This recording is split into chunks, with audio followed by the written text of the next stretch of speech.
سامعین ناظرین، infection control society آپ کی صحت کے لیے، آپ کی آگاہی کے لیے،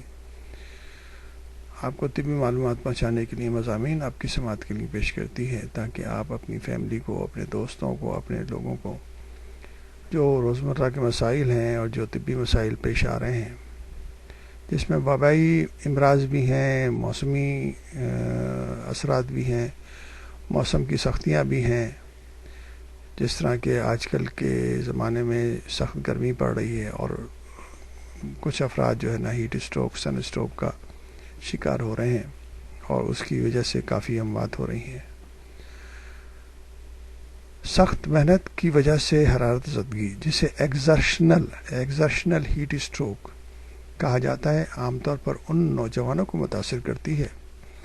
جو شدید گرم موسم میں سخت قسم کی جسمانی مشقت والا کام کرتے ہیں، مثلاً وہ مزدور جو چلچلاتی دھوپ میں دیر تک تعمیراتی کام میں مصروف ہوتے ہیں،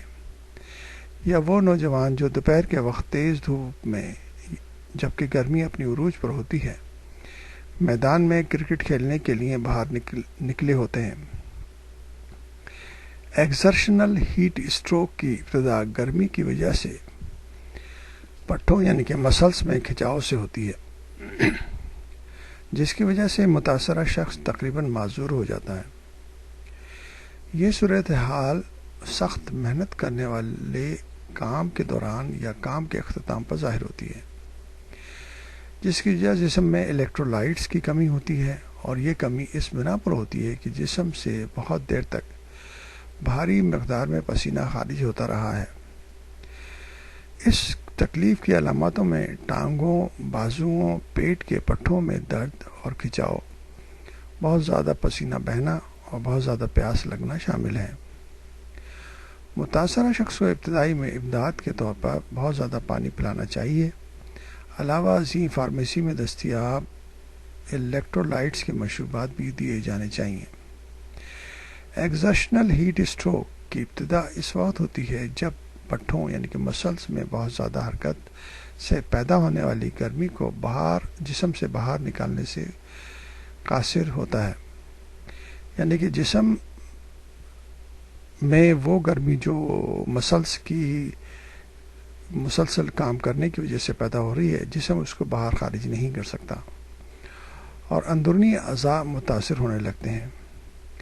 اس کو آپ اس طرح سمجھیں کہ جیسے کہ خون کی سرکولیشن مسلسل جاری رہتی ہے۔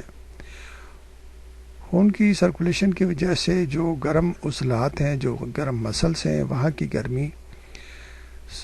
پورے جسم میں پھیل جاتی ہے اور باہر کا نظام بھی معطل ہو چکا ہوتا ہے۔ عضلات مسلس کو نقصان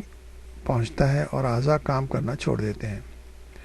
خاص طور پر دماغ پر اس گرمی کا بہت زیادہ اثر ہوتا ہے۔ اس کی بنیادی وجہ جسم سے پسینے کے ساتھ سیال مادے کا بھاری اخراج ہوتا ہے۔ بعض اوقات 1 گھنٹے میں تقریباً 1.5 لیٹر اور 2 گھنٹے میں تقریباً 3 لیٹر یہ سیال بہہ جاتا ہے۔ پسینے کے ساتھ متاثر شخص کے جسم میں الیکٹرولائٹس کی کمی واقع ہو جاتی ہے۔ جسم سے پسینے کی صورت میں جب بھاری سیال خارج ہو جاتا ہے تو خون کی مقدار بھی خطرناک حد تک گھٹ جاتی ہے اور بلڈ پریشر گرنے لگتا ہے۔ ایسی صورت میں جسم کو خود کو ٹھنڈا کرنے کا نظام کام نہیں کرتا، جو جلد یعنی کہ اسکن کی طرف زیادہ خون کے بہاؤ کا مطالبہ کرتا ہے تاکہ جسم کے اندرونی حصوں سے گرمی کو باہر نکال سکتے۔ جسم سے الیکٹرولائٹس کے غیر متوازن ہونے سے دل کی کارکردگی بھی بے قاعدہ ہو جاتی ہے۔ شدید گرمی میں لو لگنے سے اکثر جو ہلاکتیں ہوتی ہیں وہ اس وقت ہوتی ہیں جب دل مؤثر طور پر جسم میں خون پمپ کرنا روک دیتا ہے۔ گرمی کی وجہ سے ہونے والی اکثر اموات کا سبب ہارٹ فیلئر یا کارڈک اریسٹ درج کیا جاتا ہے۔ یہی وجہ ہے کہ ہیٹ اسٹروک سے اموات کی تعداد بہت کم بتائی جاتی ہے۔ جو لوگ شدید گرم موسم کے اس حملے سے اگر بچ بھی جاتے ہیں، لیکن اس دوران ان کا جسمانی درجہ حرارت 1 یا 2 گھنٹے سے زیادہ دیر تک 40.6 ڈگری سینٹی گریڈ یا 105 فارنہائٹ سے زیادہ رہا ہے تو ان کے دماغ کو مستقل طور پر نقصان پہنچنے کا اندیشہ ہوتا ہے۔ اس لیے ضروری ہے کہ اگر اس طرح کے مسائل سامنے آئیں تو مریض کو فوری طور پر ہاسپٹلائز کیا جائے تاکہ مریض کو صحیح طبی امداد مل کے اس کی جان بچائی جا سکے اور اس کی جو مسلسل مفلوجی ہے یا